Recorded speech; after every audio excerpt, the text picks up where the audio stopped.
የክህደት ማግስት ተይ እረፊ ተብለሽ ብትለመኝ ደግሞ ተመክረሽ ነበረኮ በቃል ተለጉሞ። አንቺ ግን አልሰማሽ የፍቅርን ጥሪ በሰው ቤት ገብተሽ ሆንሽብን ቃላሪ። እሱም ዝም አላለም በልቡ አድብቶ ለሚስቱ ታመነ የድሮውን ትቶ። ሳይነግርሽ በድብቅ ዘሩን ባንቀሳቀሰ የልጁ እናት ሆድ በአዲስ ሕይወት ታደሰ። አሁን ምን ያደርጋል የልብሽ መሰበር ውሸት የገነባው ፈረሰ ያካቢር። የሰው ቤት አፍርሶ አይቆምም ዝናሪ የበቀል ፍሬ ነው ዛሬ አፈራሽው ቃሪ። ባዳው ባላረገዘ የቤቱን እመቤት አንቺን አራቆተሽ ከውሸቱ ድንኳን ቤት። እምባሽ ቢፈስም ቢያምሽም በቅናት እውነት አሸነፈች የልጆቹ እናት። እምባሽ ቢፈስም ቢያምሽም በቅናት እውነት አሸነፈች የልጁ እናት። ሰላም ሰላም የኔ ውድ ቤተሰቦች ሰላማችሁ ይብዛ። ለዚህ ቻናል አዲስ የሆናችሁ ሰብስክራይብ፣ ላይክ፣ ሼር እያደረጋችሁ ቤተሰብ መሆናችሁን እንዳትረሱ። ሁሌም ከጎኔ ሆናችሁ የምታበረታቱኝ ፈጣሪ በሰላም ለሀገራችሁ ያብቃችሁ። የልባችሁን መሻት ፈጣሪ ሙላላችሁ። እናም ዳኒ ተጠይቆ ነበረ ስለ ሩታ ረገዝኩ ያለችው እውነት ነው ወይንስ አይደለም ተብሎ ተጠይቆ ነበረ። ዳኒም እንግዲህ እርግዝናው እውነት ነው ብሎ ተናግሯል።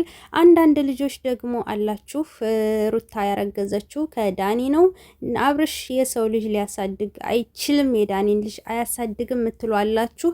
ዳኒ ከዚህ በፊት ሩታ እህቱ እንደሆነች ለአብርሽም መጥፎ አመለካከት እንደሌለ ሁለታቸው እርቅ ፈጽመው በደስታ በፍቅር እንዲኖሩ መልካም እንደሚመኝላቸው አስረግጦ ተናግሯል። የተናገረበትም እኔ ጋር ቮይሱ አለኝ ማለት ነው። እናም ከወንድም ከመቼ ወዲህ ነው የሚረገዘው? እናንተ ስታስቡት የማይሆነውን እንዴ ዳኒ ከሩታ ጋራ ሌላ ሪሌሽንሽፕ ቢኖረው ኑሮ እስካሁን ድረስ ወይ አብርሽ ወይ እሱ በህይወት አይኖሩም ነበረ። ቀልድ የለም እዚህ ጋር ማለት ነው። ገብቷችኋል አይደል? እናም ከሱ በፍጹም ልታረግዝም አትችልምም። ምንም አይነት ግንኙነትም የላቸውም ማለት ነው። ንጹህ እህቱ እንደሆነች እሱም ወንድሙ እንደሆነ ተናግሯል ማለት ነው። እና እንግዲህ የሩታ እርግዝና እውነት ነው ብሏል። እንግዲህ ሩታዬ በሰላም ወልደሽ የምታቅፊ ያድርግሽ ማለት ነው። ልዑልዬ እህት ወንድም ያስፈልገዋል። አዎ እህት ወንድም ያስፈልገዋል። ብቻውን ለምን ብሎ እንዴ አጫዋች ያስፈልገዋልን? ስለዚህ ደስ ይላል ማለት ነው። እና ሩታዬ እንኳን ደስ አለሽ፣ አብርሽም እንኳን ደስ አለህ። ውስጥህን ደስ ደስ እያለው በውጭ ብትሸመጥጥም የማይሆን ነገር ነው ማለት ነው። በነገራችን ላይ ያው ደፈረች በምናምን በሚለው አስተባበልክ እንጂ አንተም አብረህ ከሷ ጋራ እንደተኛህ እያመንክ ነው፣ አምነሃልም ማለት ነው። እና እንትና ሄርሜላ ከማን ያረገዘችው ብላ ብትደነግጥም እንግዲህ እውነቱ ይሄ ነው። አምነሽ ተቀበይ። ምንም ማድረግ አይቻልም። ግጥሙ በትክክል ላንቺ ነው፣ አንቺን ይገልጽሻል ማለት ነው። እና አሁን ላይ ልቤ ተሰበረ አዘንኩኝ ብትይም ምንም ማድረግ አይቻልም። ሲቀጥል ደግሞ አሁንም ይሄንን ሜሪና ዳኒ ሲነግሩሽ አልሰማም ብለሻል። ካልሰማሽ ደግሞ ምንም ማድረግ አይቻልም። ያው እንግዲህ ስትገረፊ ታወሪዋለሽ ማለት ነው። የዛኔ የልብ ስብራት ሲገጥምሽ እንደገና ስታዝኝ ምን እንደሆነ ሲገባሽ፣ ጊዜሽ በከንቱ መባከኑ ሲገባሽ፣ እድሜሽ በከንቱ ዝም ብሎ እንዳለቀ ሲገባሽ የዛኔ ትጸጸቻለሽ፣ ታለቅሻለሽ። ግን ደግሞ ከረፈደ ወዲያ ብታለቅሽ ብትጸጸች ትርጉም የለውም ማለት ነው። ገብቶሻል አይደል?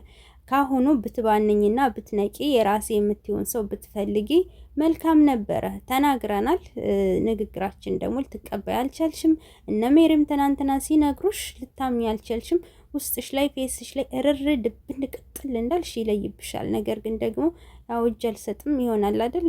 ሽንፈትን አልቀበልም ብለሽ ሄደሻል ማለት ነው። እና አብርሽ ደግሞ እንግዲህ ይህንን ሲጠየቅ ምን ይላል የሚለውን አብረን የምንሰማ ይሆናል ማለት ነው።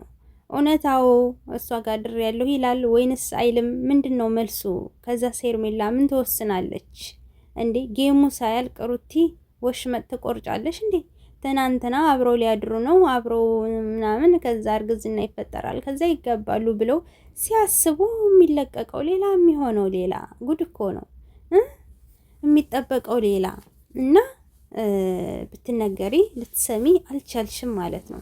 አንቺ ሲጀመር የሰው ነገር የሰው ነው። መቼም ሊያኮራሽ አይችልም። መቼም ያንቺ ሊሆን አይችልም። ምክንያቱም እሷን ዋጋ የከፈለችለትን ትቶ የመጣል አንቺ እንዴት ሊሆንሽ ይችላል? አይሆንሽም፣ አይሆንሽም። ይህን ደግሞ ልትቀበይ አልቻልሽም። እርግጠኛ ነኝ እኔ አንቺ ሲጀመር ፍቅር ሳይሆን ጥቅም ፍለጋ ነው የሚመስለኝ እኔ ሳስበው ማለት ነው። ምክንያቱም አንደኛ እውነተኛ ፍቅር ራስ ወዳድ አይሆንም። ሁለተኛ ደግሞ የወደፊት ህይወትሽ ሊያሳስብሽ ይገባ ነበር። የወደፊት ህይወቴ ምንድን ነው የሚሆን? ልጆችስ ምን ይገጥማቸዋል? እኔስ ምን ይገጥመኛል ብለሽ ታስተነተኝ ነበር። ገባሽ? ስለዚህ አሁን ግን ይውለድም ያስረግዝም ምን ይበልም በቃ ከሱ እኔ አልለይም ብለሽ ሙጭጭ ነው ያልሽው። ይሄ ሙጭጭ ያልሽውበት ምክንያት ደግሞ ከጀርባ ምንድን ነው ያለው? ጥቅም ፈልገሽ ነው። ከዛ ጥቅምሽን ምናምን ከወሰርሽ በኋላ ከተጠቀምሽ በኋላ እብስት ያልሽ ማለት ነው። ስለዚህ የሱ ማስረገዝ፣ የሱ መውለድ፣ የሱ ሌላ ሴት ጋር መገናኘት ምንም ሊመስልሽ አይችልም፣ ለጥቅም ከሆነ የቀረብሽው ማለት ነው። እና ትክክለኛ ፍቅር ደግሞ እንደዚህ ሊሆን አይችልም። በቃ በዚህ ልክ ራስ ወዳድ ልትሆኚ አትችይም ማለት ነው። ያንተ ደስታ የኔም ደስታ ነው፣ በቃ ደስታ ደስታዬ ነው ብለሽ የእሱን ፍላጎት ታከብሪ ነበር። እሱ እኮ ሲጀመር ማለት ነው አሁንም እርግጠኛ ነኝ ምን እንደሚል የታወቀ ነው። ግን ደግሞ ብቻ እስኪ ጠይቂውና ምን እንደሚመልስልሽ እኛም እንስማ ማለት ነው። እና ቀጥታ አብርሽ እንድትጠይቀው ነው የሄደችው። ግን ደግሞ የአብርሽ መልስ ምን የሚሆን ይመስላችኋል ጋይስ? እና ወይዘሪት ሄርሜላ እንግዲህ በሰፈሩት ቁና መሰፈር አለና ያው የስራሽ ውጤት ነው ማለት ነው። በሰው ትዳር ውስጥ ገብቶ ለዛውም 80ውን ሳይቀድ ከጎንህ ነኝ እህትህ ነኝ እያልሽ የሰውን ልጅ ወደ ሌላ ነገር እንዲገባ እያደረግሽ፣ አሁን ደግሞ እሷን ቢያስረግዝ ምንም አዲስ ነገር የለውም ማለት ነው። ምክንያቱም ድሮም የሷ ነው፣ አሁንም የሷ ነው፣ አለቀ። ወደ ቦታው ተመለሰ ማለት ነው። የሰው ንብረት ነበር፣ ወደ ቦታው ተመለሰ። ምን ሌላ አዲስ ነገር አለውና አንዳንድ ጊዜ ሰዎች በራሳቸው የማይደርስ ይመስላቸዋል። የሆነ ነገር ሲፈጠር ማለት ነው ይደርሳል። እያንዳንዷ ነገር ትደርሳለች። አሁንም ንቂ። አሁንም ራስሽን ብታድኝ ጥሩ ነው። እስከ መቼ ተሳቀሽ? እስከ መቼ ወደሷ ይሄዳል ብለሽ በስጋት ትኖሪያለሽ? እስከ መቼ ይወደኛል አይወደኝም ብለሽ ራስሽን በጥያቄ ታጨናንቂያለሽ? ከዚህ ሁሉ በነፃነት የሚያፈቅርሽን የሚወድሽን የሌላ ሰው ያልሆነውን ብታገቢ ይሻልሻል ማለት ነው። እና ውድ ቤተሰቦቼ የዛሬው ቪዲዮአችን ይሄን ይመስል ነበር። በቀጣይ ቪዲዮ እስከምንገናኝ ሰላም ቆዩልኝ። ላይክ ሰብ ማድረጋችሁ እንዳትረሱ።